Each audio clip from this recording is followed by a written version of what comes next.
This suggestion that you've made on Israel's goals, that the Israeli goal is chaos, it's dysfunction.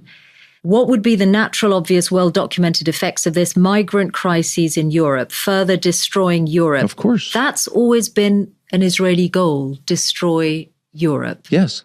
Do you really mean that? Well, I don't know. Netanyahu means it. He said it. No one watches. See, the thing is, nobody watches. Where has he said his goal is? Where has he said his goal is to destroy Europe? Rome is the enemy. Rome, meaning Christian Europe.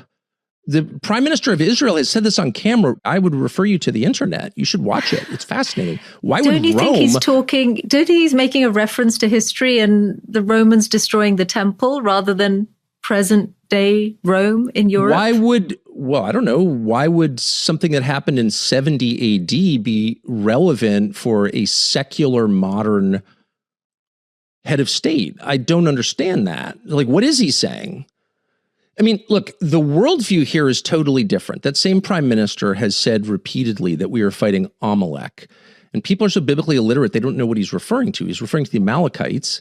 And there are a couple of different stories in the Hebrew text in what we call the Old Testament that describe what he's talking about. And what he's talking about is the elimination, truly the genocide of a group commanded by God and described in great detail, called the Amalekites. So this is not a Western view of war. The Western view of war is, we punish the wrongdoers and most people have nothing to do with this, so we don't kill them too. So Israeli leaders and many ordinary Israelis as well reject the idea that this is a genocide. I hear that that is your view.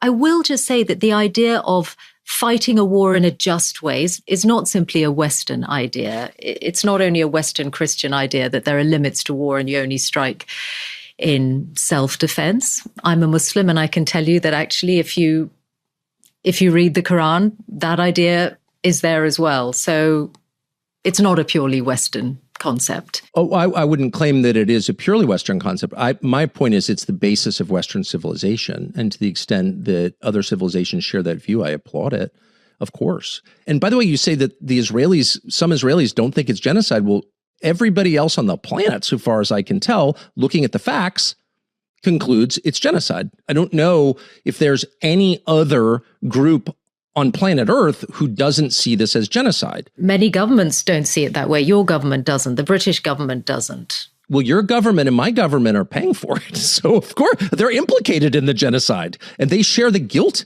of this genocide. It is happening. There's no excuse for it. We should do everything we can to stop it immediately.